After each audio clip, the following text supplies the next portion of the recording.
하늘에 계신 우리 아버지, 아버지의 이름을 거룩하게 하시며 아버지의 나라가 오게 하시며 아버지의 뜻이 하늘에서와 같이 땅에서도 이루어지게 하소서.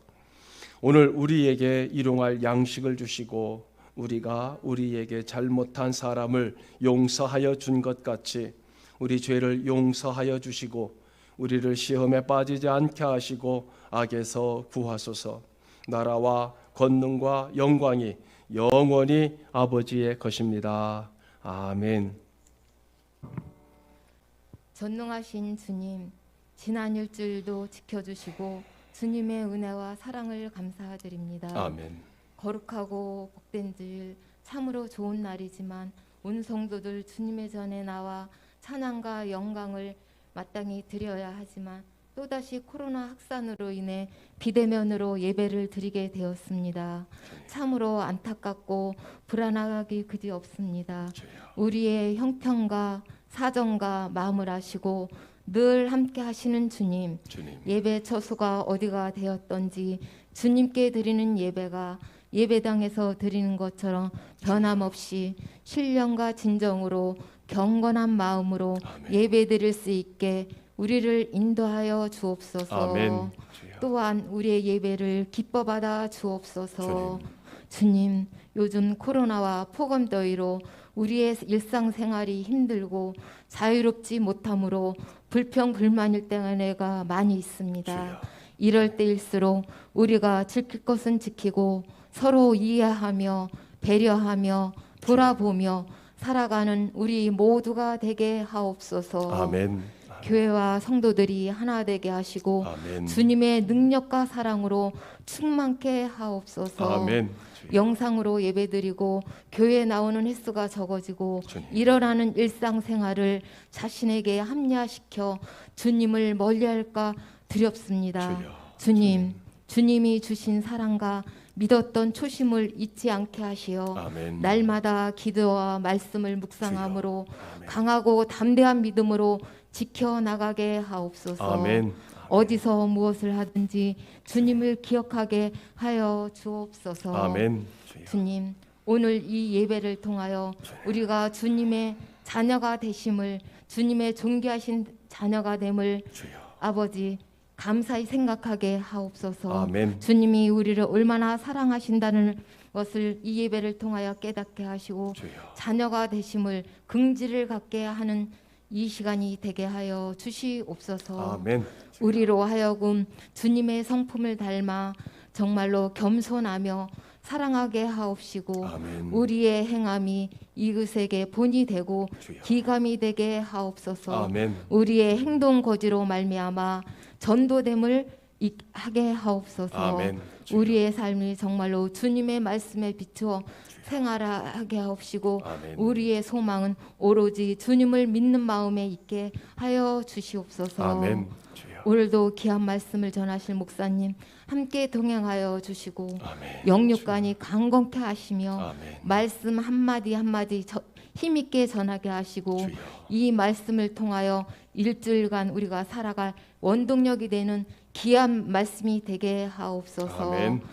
언제나 변함없이 사랑으로 우리를 지켜주시고 주관자가 되시고 등대가 되어주시는 예수님의 이름으로 감사하며 기도드리옵나이다. 아멘. 아멘. 오늘 이 아침 같이 보실 하나님 말씀은 시편 84편 9절에서 12절 말씀입니다.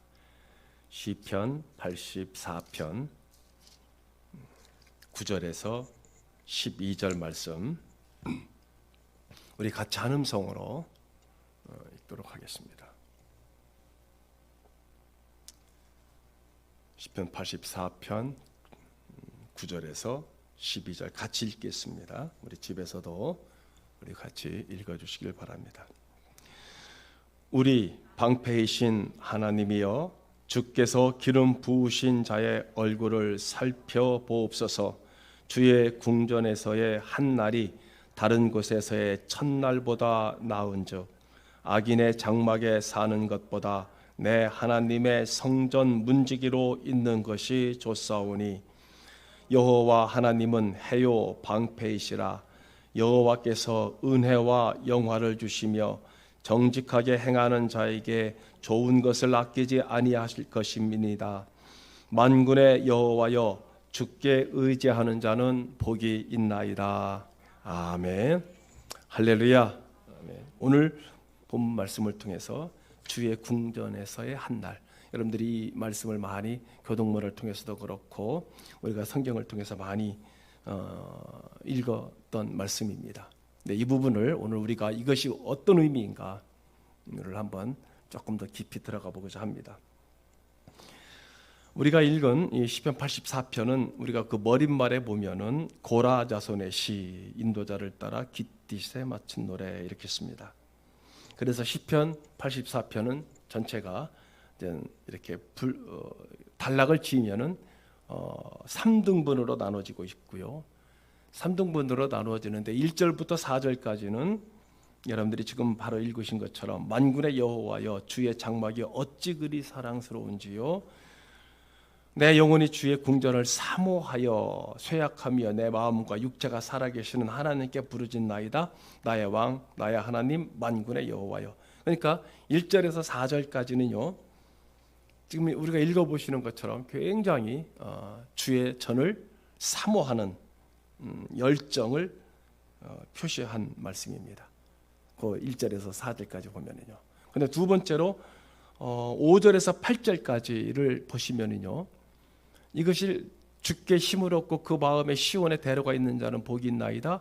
그들이 눈물 골짜기로 지나갈 때에 그곳에 많은 샘이 있을 것이며 이른 비가 복을 채워주시고 그리고 그들은 힘을 얻고 더 나아가. 이 쭉 어떤 말씀이냐면은 하나님의 전에 올라가는 순례자들의 받을 복, 하나님의 전에 올라가는 순례자들의 받을 복. 그리고 9절에서 11절까지는 우리가 지금 읽은 말씀입니다. 이건 뭐냐면은 오직 주님을 의지하는 자가 받을 바 풍성한 복. 그러니까 하나님의 전을 사모하고 하나님의 전으로 올라가는 자들의 복. 그러니까 첫째로 하나님의 전을 사모하는 자들의 복, 두 번째는 하나님의 전으로 올라가는 자들의 복, 세 번째는 주님을 의지하는 자들이 받을 복. 그러니까 이렇게 분리가 되어져 있습니다. 그러니까 구구절절 말씀마다 이 시편 기자의 또는 그 당시에 아마 이것이 이제 바벨론 포로기에 이 말씀이 이제 기록되어 있으니까요. 그것을 기억하면서 이렇게 그 하나님의 전을 사모하며 그 당시 솔로몬의 전, 하나님의 전을 그렇게 사모하며 이렇게 지었던 시죠. 그러니까 지금은 포로로 잡혀갔고 그리고 성전에 다 불탔고 뭐 이런 부분들, 그러니까 이전 것을 기억하면서 그렇게 찬양을 한 것이죠. 그러니까 어떻게 지금 오늘 또 우리가 비대면으로 예배를 드리고 있습니다만은 우리가 마음껏 예배를 드리던, 그렇죠, 마음껏 예배를 드리던 그때를 생각하면 그나마 지금은 영상이라도 이렇게 예배를 드리겠지만은 지금 어르신들 같은 경우는 그것도 할 수 없는 상황이죠. 그러니까 그런 분들이 생각할 때는 이런 고백이 얼마든지 나올 수가 있는 거죠. 그래서 우리가 하나님 앞에 올라가 예배드리고 있는 또는 영상으로 예배드리고 있는 우리 온 성도들에게 이 주의 전을 사모함이 어떤 그 마음이고 특별히 주의 궁전에서의 한 날이다고 이렇게 고백한 이 기자의 그 신앙과 우리가 같이 공감을 하면서 오늘 이 말씀을 같이 나누고자 합니다. 이와 비슷한 말씀이 그 누가복음 2장 48절에서 50절 말씀인데요. 여러분들이 아주 잘 아시는 말씀인데요. 그 말씀을 띄워주시기 바랍니다. 이게 이 말씀이 이제 그거죠. 그 부모가 보고 놀라며 그 모친은 가로되 아이야 어찌하여 우리에게 이렇게 하였느냐. 보라 내 아버지와 내가 근심하여 너를 찾았노라.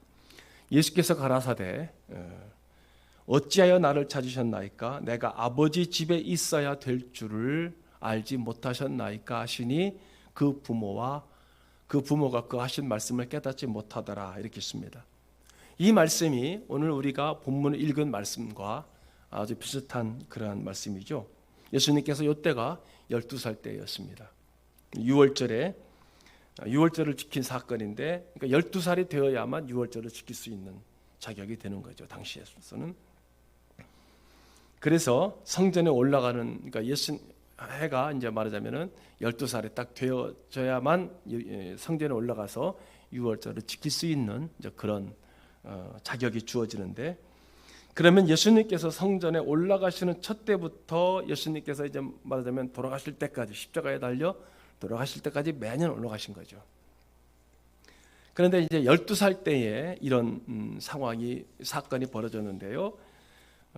얼마나 사람이 많이 모였는지. 그러니까 6월절을 지키기 위해서는 말하자면 팔레스타인 전국에 있는 모든 성인 남녀들은 다 올라가야 되는 거잖아요, 6월절에.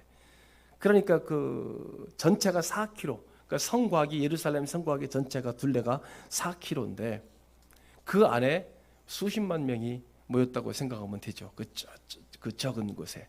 그러니까 올라가는 길도 그렇고 내려가는 길도 그렇고 얼마나 많이 사람들이 미어 터지겠습니까? 어마어마하죠. 그러니까 우리가 지금 생각하면 지금도 명동거리가 지금은 한산하겠습니다만은 우리가 가끔 놀이 삼아서 올라가 보면 사람들이 막 어마어마하지 않습니까? 그러니까 그런 생각을 해보면 되죠. 그러니까 얼마나 정신없이 6월절을 마치고 예수님의 부모인 마리아와 요셉이 내려가는데 얼마나 사람들이 많았고 정신이 없었으면은, 아니 3일 동안이나 자기 아들이 옆에 있는지 없는지도 몰랄 정도였었다라고 하는 거죠. 그러니까 3일 만에 다시 찾았을 때 어떻게 그렇게 했느냐, 내 아버지와 내가 너를 잊어버렸으니까, 아들 하나 잊어버렸으니까 근심해서 찾았는데 어떻게 그럴 수가 있느냐라고 했을 때 예수님께서 하신 말씀이, 어찌해서 나를 찾으셨습니까? 어떻게 보면 동문서답 하는 것 같잖아요. 부모로서는 당연히 찾아야 되는 거고요. 그런데 예수님은 어쨌든 12살짜리가 아니 왜 그렇게 날 찾았느냐, 내가 아버지 집에 있어야 될 줄을 알지 못하였느냐, 이게 이해가 될까요? 마리아와 요셉이 이게 내가 아버지인데, 그렇죠? 내가 아버지인데. 그러니까 여기에는 이제 당시 유대적 사상이 깊이, 메시아적 사상이 깊이 들어가 있는 말씀인데 그건 나중에 말씀을 드리고요. 이 말씀이 예수님이 12살 때 하셨던 복음서에 기록된 최초의 예수님의 말씀이라는 거죠.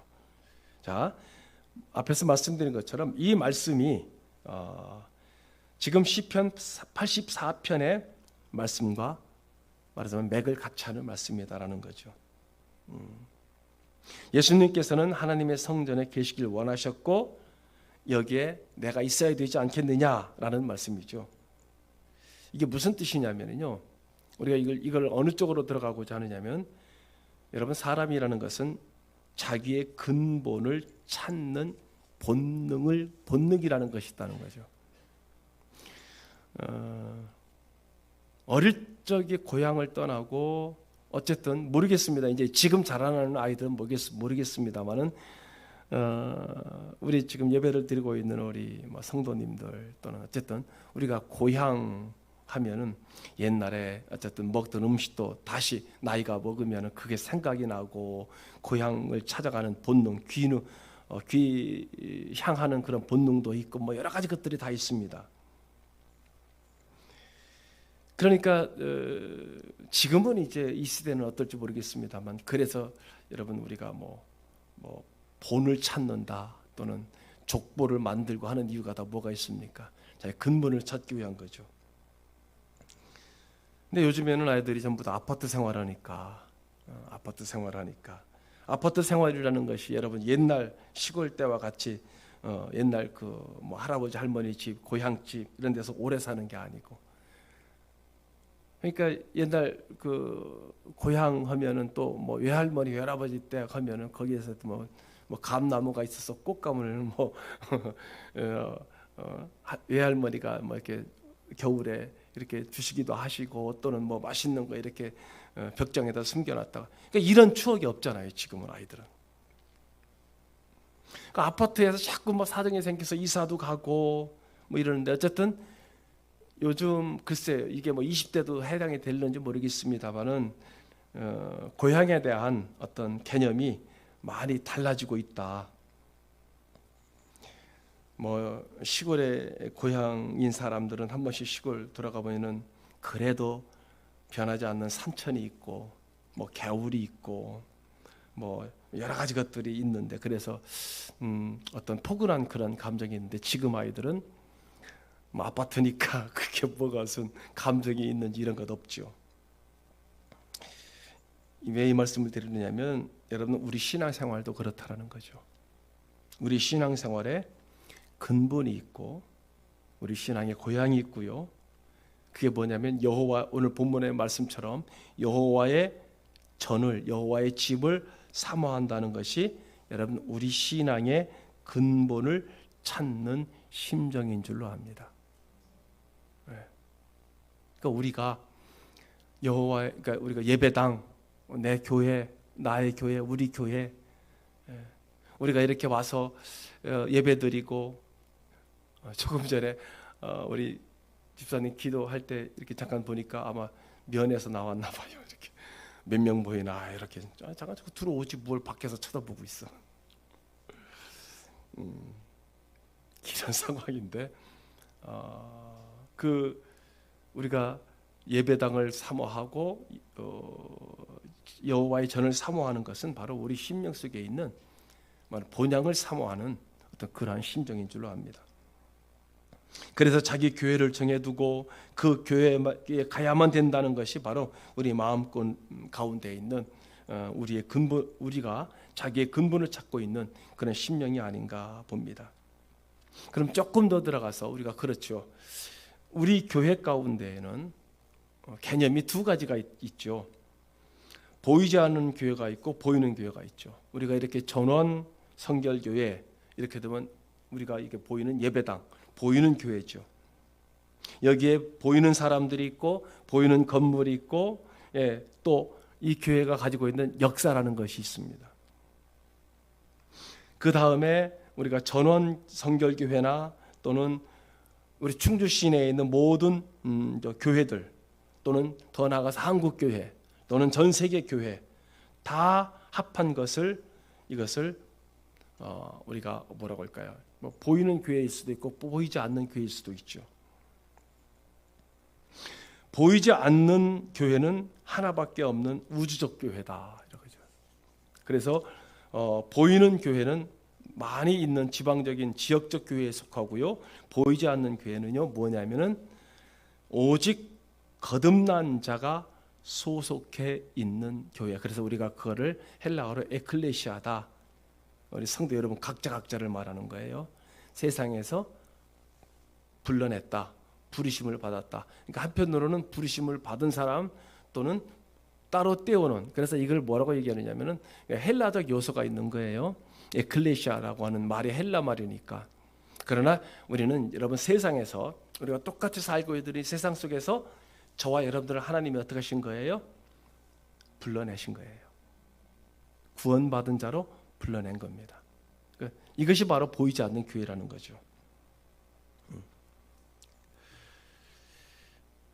그러니까 보이지 않는 교회가 오직 거듭난 자가 소속해 있는 교회라고 말씀드렸는데 그러니까 그 교회가 무슨 교회냐? 완전한 교회입니다. 여러분 각자가 뭐예요? 완전한 교회십니다. 신앙 고백을 한 공동체라는 거죠. 그러니까 보이는 교회라는 것은 우리가 신앙 고백을 한 사람들이 이렇게 지금 우리가 비대면이지만은 이렇게 장로님들, 권사님들이 몇 분이 모여서 또는 우리가 이것이 이제 뭐 다음 주가 되든 다다음 주가 되든 해제가 되면은 또 다 같이 모이는 그런 공동체. 왜 이렇게 구분을 두냐 하면 보이는 교회, 보이지 않는 교회, 거듭난 공동체. 왜 이렇게 구분을 두느냐 하면은요. 여러분 그런 거예요. 신앙 고백을 하기는 했다고 하지만 그 가운데 여러분 참 거듭난 성도가 있고요. 거듭나지 못한 성도, 신자가 있기 때문에 그런 거예요. 그거는 제가 구분 지을 수 없어요. 그거는 하나님과 우리 성도들 각자만이 알 수 있는 거예요. 거듭났다, 거듭났지 못했다. 그러니까 예수님께서 비유로 말씀하시는 것처럼 밭에 가라지와 곡식의 비유처럼 참과 거짓이 같이 섞여 있다는 뜻입니다. 이런 경우에 보이지 아니하는 교회와 하나밖에 없는 교회, 우주적 교회, 완전한 교회, 바로 이 교회가 하나님의 나라 천국의 그림자이고요, 또 천국 자체라고 그렇게 말할 수가 있는 겁니다. 그렇다고 보면은 보이는 교회 가운데 보이지 않는 교회가 있죠. 이해가 되세요? 보이는 교회 가운데 보이지 않는 교회가 있다. 즉 다시 말하자면은 조금 전에 예수님께서 비유로 말씀하신 것처럼 한 밭에 가라지도 있고요, 알곡도 있다라는 거죠. 근데 지금 그걸 비워버리지 않죠. 왜? 곡식이 뽑힐까 봐. 나중에 구분한다는 거죠. 자, 우리가 하나님의 나라를 그리워한다는 것은 교회와 대단히 말하자면 공감하는 부분이 있다는 겁니다. 교회를 통해서 천국을 발견하고 교회를 통해서 역시 하나님 나라를 갈 수 있습니다. 그렇다고 한다면은 여러분, 하나님의 나라 개념과 교회라고 하는 것은 불가분의 관계가 있습니다. 자, 우리가 다시 본문 속으로 들어가면 왜 이 말씀이 오늘 시편 84편에 이스라엘 사람들이 이렇게 하나님의 궁전을 사모하고 하나님의 집에서 한 날을 보내는 것이 세상의 첫날보다 보냄보다 더욱 소중하다는 이 고백을 했느냐 이거죠.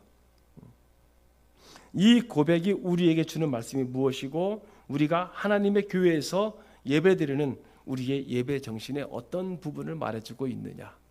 우리가 그 주의 궁전에서 한 날이라고 하는 말씀을 가지고 한번 같이 좀 더 들어가 보고자 합니다. 첫째는요, 주의 궁전에서의 한 날이라고 하는 것은 새 힘과 안식의, 즉 평안의 쉼의 원천이다. 새 힘과 안식의 원천이다라는 말입니다. 주의 전에서의 한 날이라는 것은요, 우리가 하나님의 성전에서 우리의 영혼의 안식을 받으며 우리 영혼의 힘을 얻는 사실을 말해주고 있습니다. 우리가 예배드리면서, 우리가 예배당에서 예배드리면서 하나님의 말씀을 듣고 위로를 받으면서 참 안식을, 참 평안을 얻는다는 것입니다. 마치 우리가 하루의 활동 가운데 밤이 되면 지쳐서 피곤해 버리는데 그 피곤한 심신이 하룻밤 잠자고 잘 자고 아침에 일어나면 피곤이 싹 가시고, 그래서 몸에 새 힘을 얻고 아침에 활동을 할 수 있는 것처럼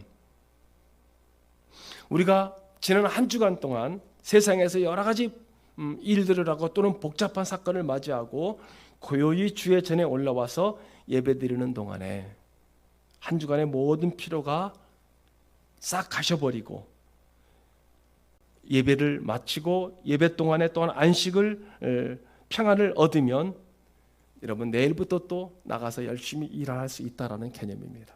그러니까 예배가 그런 거예요. 예배가. 그러니까 우리가 예배를 드리면 주일날 우리가 예배를 드리고 진짜 참 안식이 되고 어떤 이제 내일 다시 나가서 일터에 가서 일하는데 힘의 원천이 돼야 되는데 여기서 다 빼버리고 그냥 가버리는 그런 경우가 됐던 거죠. 여기서 쉰다라고 하는 이 낱말, 그렇죠? 이 낱말이 근본적으로 뭐냐면 우리가 육체가 과로한 가운데서 편히 쉬는 것, 이것이 이제 쉰다라는 말이거든요. 더 나아가서 우리 영혼들이 어떤 압박에서 어떤 큰 어려운 문제에서 해방을 받고 또 자유를 얻는 자유의 개념이 그 쉰다라고 하는 안식의 개념에 들어가 있는데요.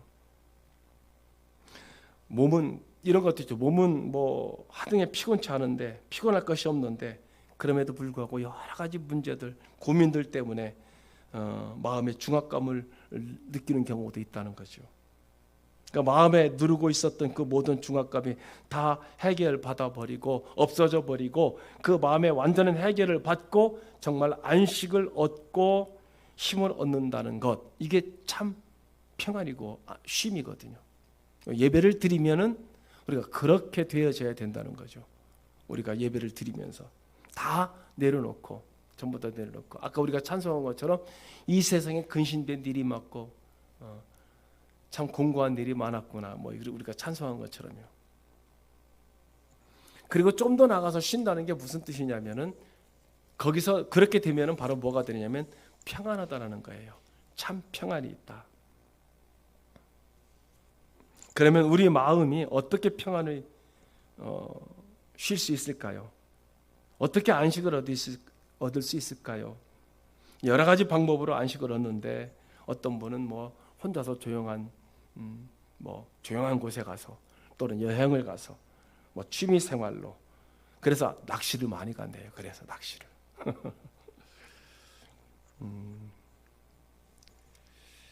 그런데 오늘 본문에 보면은 주의 궁전에서의 한 날이, 내가 여호와의 집에서 한 날이 내 궁전에서 사는 첫날보다 낫다라고 한 개념이죠. 오늘 본문 말씀 속에서. 왜요? 여호와의 집에서 그런 거예요. 하나님과 교제하며 주님의 은총을 받는 거기에서 우리의 영혼이 완전히 평안 안식을 누릴 수 있다라고 말하고 있습니다. 그러면서 우리가 정말로 안식을 얻으면은 그 다음에 거기에서 새로운 힘을 얻는데, 우리가 보시면은 시편 우리가 84편 7절에서 이렇게 말씀하고 있죠. 그들은 힘을 얻고 더 얻어 나아가 시온에서 하나님 앞에 각기 나타나리라. 힘을 얻고 더 얻어, 이렇게 말하고 있습니다. 우리가 사람의 생활이라는 것은 힘 있는 생활이 있습니다. 또는 연약한 생활이 있습니다. 같은 사람도 힘이 있을 때가 있고 없을 때가 있죠. 우리가 살다 보면은요. 우리가 웨슬리 목사님 같은 경우, 그분이 한 말 중에 우리가 감리교의 어떤 표어가 되기도 하죠. 뭐라고 얘기했냐면, 세계가 나의 교구다. 전 세계가 나의 교구다. 그 양반이 그런 얘기를 했습니다. 얼마나 힘이 넘치면은요. 영국 한 나라가 아니고 어떤 촌락이 아니고 전 세계가 나의 교구다라고 했습니다. 이거 무슨 뜻입니까? 어디 가서든지 내가 복음을 전하겠다. 스탠리 존스라고 하는 분은 말하기를, 내 나이 80 될 때에, 80세라는 것은 새로운 일을 하기 좋은 때다라고 그렇게 얘기도 했습니다. 그러니까 여호와의 집에서 경배함으로 말미암아 우리의 영혼이 안식을 얻고 힘을 얻게 되면은요, 더 나아가서 새로운 힘을 얻어서 우리가 활력 있게 힘 있게 생활할 수 있다는 뜻입니다. 두 번째로 잠깐 보면은요, 여호와의 궁전에서 한 날은 뭐냐면은, 두 번째는요, 문제 해결의 원천이 된다라고 말하고 있습니다. 그러니까 주의 집에서 한 날을 보낸다는 것이 우리의 문제가 해결되는 순간이다. 6절 말씀에서 그렇게 말하고 있습니다.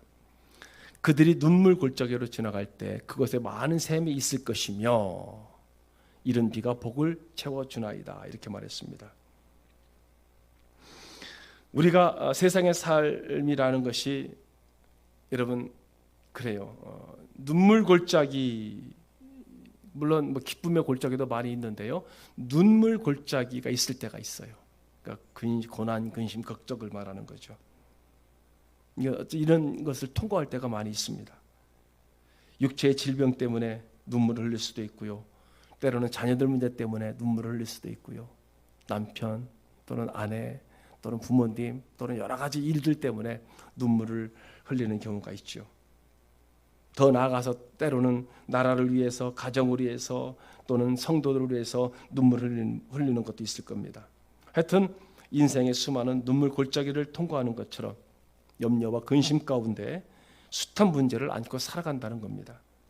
자, 어떤 문제, 어떤 의미에서 인생의 삶이라는 것이 끝없는 문제가 있고요, 끝없는 그런 문제를 해결해 나가는 가운데 우리의 인생을 살아가는 거죠. 그러면 그 문제 해결의 중요한 과정이, 첫째가 뭐냐면은 무엇이냐 하니까 그 문제를 올바르게 인식하는 거죠. 우리 그동안에 배운 것은 뭡니까? 그 문제를 주신 분이 누구라는 거예요? 그렇죠. 우리의 시각을 어디다 두느냐가 중요한 겁니다. 즉 그 문제가 내 문제냐? 이걸 누가 준 것이냐?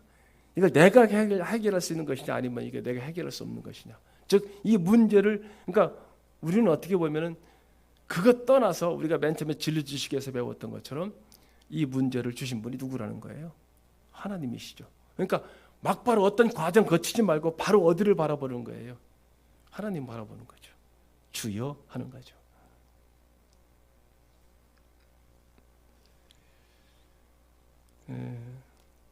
그러니까 우리가 정말로 우리가 진리지식 그동안에 특별히 시편 말씀을, 이 말씀을 공부하면서 그랬습니다만, 우리의 시각을 어디에 두느냐. 그러니까 우리가 그런 말씀, 너희는 마음에 근심하지 말라, 하나님을 믿으니 또 나를 믿으라, 이렇게 말하는 거죠. 그러니까 이거를 주신 분이 바로 하나님이신데, 이거를 막 그냥 내가 어떻게 해보려고 하니까 뭐가 더 많아지는 거예요. 근심이 더 많아지고 고민이 더 많아지고. 그러니까 여기서부터 뭐가 오는 거예요? 스트레스라는 게 오는 거죠. 그러니까 내가 걱정하지 않을 걱정을 하고 있다는 거예요. 하지 말아야 되는데 하고 있는 거죠. 자, 어떤 교회에 우리 권사님 한 분이 계신데, 근데 이 권사님은 입만 열면 그저 불평이 나옵니다. 입만 열면 그냥 불평합니다. 늘 불평합니다.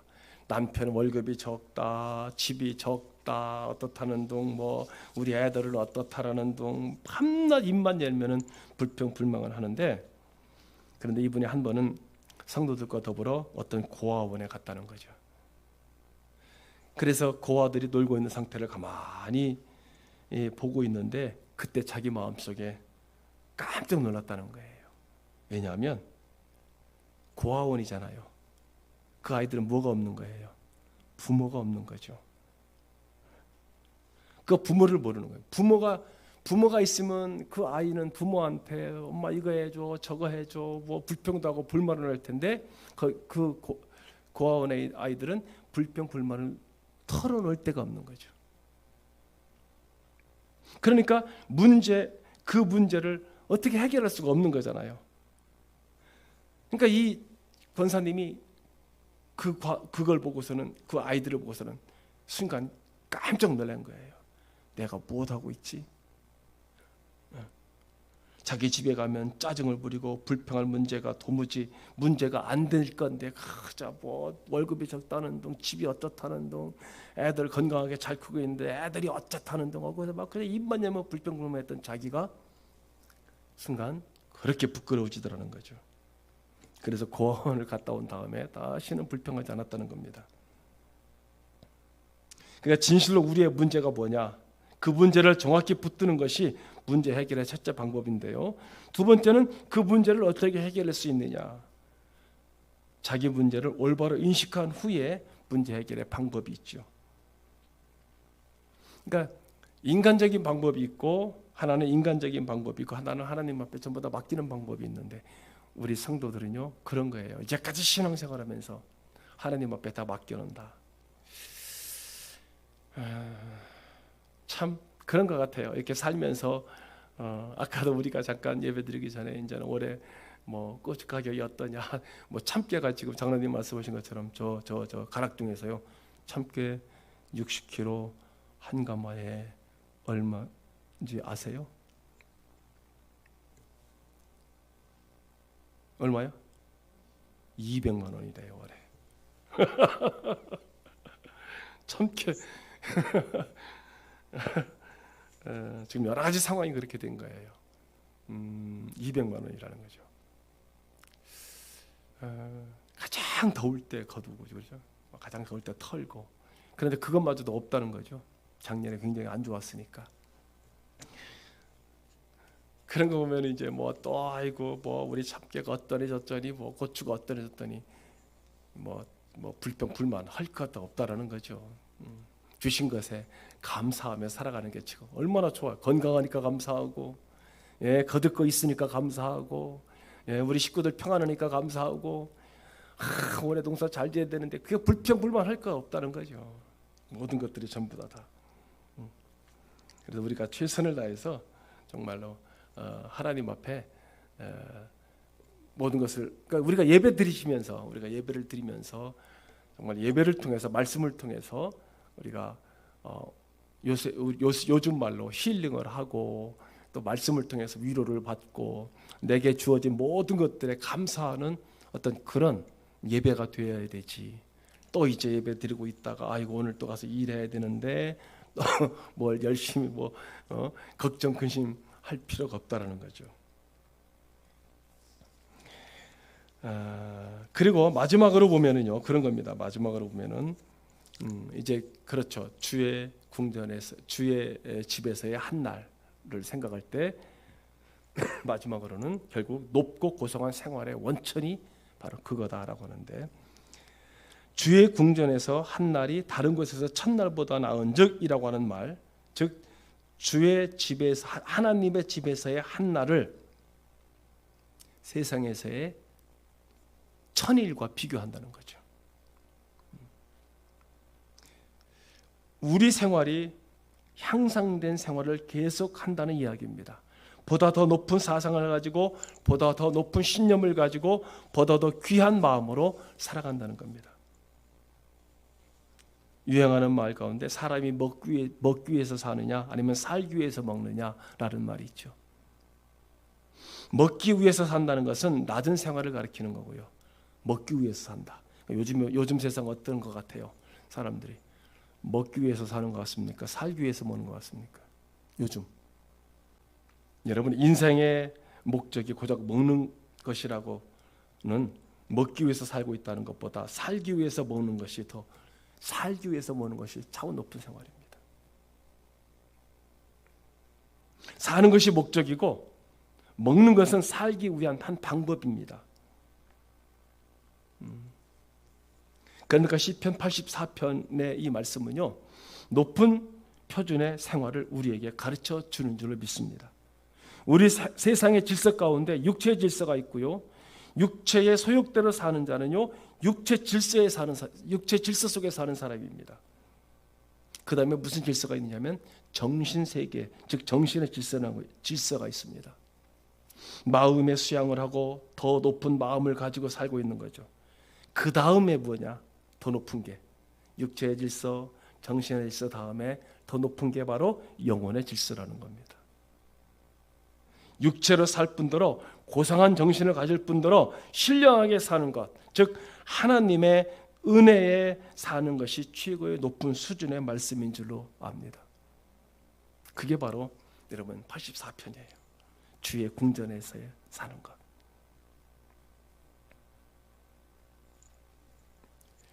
우리 신앙이 그런 겁니다. 내가 끝없이 하나님의 집에서 하나님의 말씀 가운데 살 때, 하나님의 은혜를 받고 살 때, 그 은혜에 내 자신을 내놓고 반성해 볼 때, 자신을 반성하고 고쳐 나갈 때 우리의 높은 영혼의 정도를 유지할 수가 있는 거거든요. 그렇게 될 때 뭐가 되느냐면 하나님의 말씀이 못과 같다고요, 송이 꿀과 같다고요. 그래서 말씀을 읽는 거죠. 내 높은 영혼의 세계로 나가는 거예요. 육체의 세계에서 정신의 세계로, 정신의 세계에서 영혼의 세계로 나가는 거예요. 그렇게 될 때 이 땅에서 그 눈으로, 그 마음으로 우리 지금 사는 이것을 볼 때 뭘 먹든 상관이 없는 거예요. 보리밥이 됐던 쌀밥이 됐던 고기 반찬이 됐던 채소 반찬이 됐던 그게 문제가 아니에요. 그 세계로 내 직장을 내가 일터에 나가서 일할 때 기쁘고 즐거운 거예요. 그 세계, 영혼의 세계에서 볼 때 우리가 신앙생활도 야, 내가 이런 차원의 신앙생활을 할 수 있구나. 응? 내가 이런 기도도 할 수 있고 이런 신앙생활을 할 수 있고, 내가 우리 자녀들을 신앙을 교육을 하고 이럴 때마다 야, 그래도 이렇게 했더니 애들이 이렇게 신앙생활을 하는구나 라고 하는 뭐예요? 성취감 일어나게 있는 거죠. 직장에서 일을 해도 야, 내가 오늘 이렇게 일을 하는데 이렇게 기쁘네. 하루 종일 막 땡볕에 나가서 막 근데 아이고 지겹고 힘들고 어려워 이게 아니라 야 그래도 내가 이렇게 이런 마음 영혼의 세계 하나님과 하나님 생각을 하면서 신앙적 차원을 가지고 일을 할 때 기쁘네. 똑같은 직장인데 어제하고 다르네. 이런 차원이 돼야 되는 거죠. 이런 차원.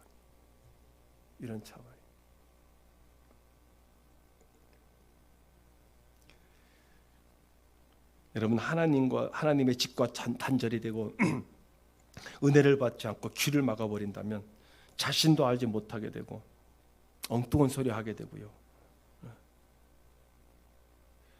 그래서 자꾸 귀를 열어놓고 하나님의 음성에 귀를 기울이고 하나님의 뜻대로 살아가려고 노력한다고 한다면 오늘 저와 여러분들은 바로 그것이 주의 궁전에서의 한날이 될 것입니다. 그래서 정말 오늘 저나 여러분이나 이런 세대에 이렇게 살고 있고 또 이렇게 참 코로나가 단기간에 끝나는 것이 아니고 뭐 이렇게 앞으로도 계속 될 것이라고 하는 이런 세상에 살고 또 영상으로 예배드려야 되는 그래서 영상으로 예배드리는 그 차원 속에서도 아까 기도하신 것처럼 하나님 앞에 코람되어 하나님 앞에서 예배드린다라고 하는 그런 심정으로 그리고 정말 자기 자신을 되돌아보고 우리가 육체의 세계가 아니고 정신의 세계도 중요하겠지만 더 높은 그런 영적 차원에서 말씀을 묵상하고 우리 신앙생활을 한번 되돌아보고 그래서 더 나은 정말로 이렇게 이 시편 84편의 이 말씀처럼 10절에 있는 것처럼 주의 궁전에서의 한 날이 다른 곳에서의 첫날보다 나은즉 악인의 장막에 사는 것보다 이 세상의 장막에 사는 것보다 내 하나님의 성전 문지기로 있는 것이 좋다라고 하는 이런 것. 즉 여러분들의 삶 속에서 아까 말씀드린 것처럼 돈을 얼마 버느냐, 뭐가 농사가 잘 되느냐, 물론 그것도 중요하겠습니다만 이것을 통해서 야 정말로 내가 기쁘고 즐겁다. 오늘 한 날도 내가 참 보람되게 살았다. 오늘도 내가 하나님의 뜻대로 살았다라고 하루를 마칠 때 큰 하나님 앞에 기쁨과 성취감을 느낄 수 있는 주의 궁전에서요 여러분들의 삶이 되어지셔서 이 더위 속에 이런 상황 속에서도요 여러분들의 삶의 의미와 신앙의 의미를 찾아가시는 그래서 하루하루 참 보람된 그런 하루를 살아가시는 저와 여러분 되시기를 우리 주 예수님 이름으로 간절히 축복합니다. 거룩하시고 존귀하신 하나님 아버지 주님의 은혜와 사랑을 진심으로 감사를 드립니다. 하나님 이렇게 또 우리가 비대면 예배로 드리게 되었습니다. 특별히 충주에 이렇게 많은 확진자들이 나와서 이런 상황이 되었습니다. 하나님 이럴 때일수록 우리가 누구를 원망하는 것이 아니라 누구 때문에라고 그런 것이 아니라 하나님 이런 상황도 하나님이 조성하신 상황임을 깨닫고 원망하고 불평하는 것이 아니라 하나님 이럴 때 더욱더 나라를 위해서 기도하고 위정자들을 위해서 기도하고 방역 관리자들을 위해서 기도하고 올바른 정책을 내릴 수 있도록 기도할 수 있는 우리 성도들 되게 하옵소서. 그래서 대면 예배가 됐든 비대면 예배가 됐든 그것이 중요한 것이 아니라 하나님 우리가 주의 궁전에서의 한 날을 보내는 것처럼 하나님 우리가 하루하루를 살면서 하나님과 더불어 동행할 때 하나님의 말씀과 더불어 동행하고 받은 은혜를 우리가 우리 삶 속에서 그 은혜를 적용하고 그래서 폭염 속에서도 코로나 상황 속에서도 하나님 보람을 찾고 활력을 찾고 그래서 저들의 삶이 더욱더 활기찰 수 있도록 성도들의 삶이 활기찰 수 있도록 주님 축복하여 주심을 믿고 감사를 드립니다. 주님 열렬히 하나님의 예배당을 사모하고 또한 예배를 사모하고 하루의 예배를 통하여 한 주간의 모든 피로를 풀고 새로운 힘을 얻으며 우리의 모든 문제를 은총 가운데서 해결받는 우리 성도들 되게 하옵소서. 우리가 보다 더 높은 생활을 유지할 수 있는 것이 주의 전에서의 한날임을 깨닫게 하옵소서. 거룩한 한날이 우리의 한날이 되고 거룩한 한날이 오늘 우리의 예배가 되게 하여 주시옵소서. 오늘 참석하지 못한 분들 또는 영상으로 예배를 드리는, 그리고 영상으로 예배를 드리지 못하는 어르신들을 주님 기억하여 주시고 저들의 건강과 영육간의 강건함을 우리 주님 붙들어 주시옵소서. 온 자녀 손들을 위해 함께 하시고 우리 학생들과 청년들 위에도 주님 함께 하여 주셔서 이 시대에 저들이 신앙을 잊어버리지 않게 하시고 하나님의 말씀을 잃어버리지 않게 하시고 청년으로서, 기독 청년으로서, 기독 학생들로서 저들이 이 땅에서 정말 신앙을 잊어버리지 않도록 다니엘과 사드락, 메삭, 아벤두가 같이 뜻을 정하여 살아갈 수 있는 저들 되게 하여 주시옵소서. 예수님 이름으로 축복하며 간절히 기도드리옵나이다. 아멘. 사도들이 드린 신앙 고백 성령 오늘 축도함으로 예배를 마치도록 하겠습니다. 나는 전능하신 아버지 하나님 천지의 창조주를 믿습니다. 나는 그의 유일하신 아들 우리 주 예수 그리스도를 믿습니다. 그는 성령으로 잉태되어 동정녀 마리아에게서 나시고 본디오 빌라도에게 고난을 받아 십자가에 못 박혀 죽으시고 장사된 지 사흘 만에 죽은 자 가운데서 다시 살아나셨으며 하늘에 오르시어 전능하신 아버지 하나님 우편에 앉아 계시다가 거기로부터 살아있는 자와 죽은 자를 심판하러 오십니다. 나는 성령을 믿으며 거룩한 공교회와 성도의 교제와 죄를 용서받는 것과 몸의 부활과 영생을 믿습니다. 아멘. 오늘 또 우리들을 이 땅 가운데서 하나님의 친권자로 살아갈 수 있도록 귀한 사랑과 은혜를 베풀어 주시는 우리 구주 예수 그리스도의 크신 은혜와 이 온 우주 만물을 주관하시고 이끄시며 오늘날과 같은 코로나19 상황 속에서도 하나님의 섭리를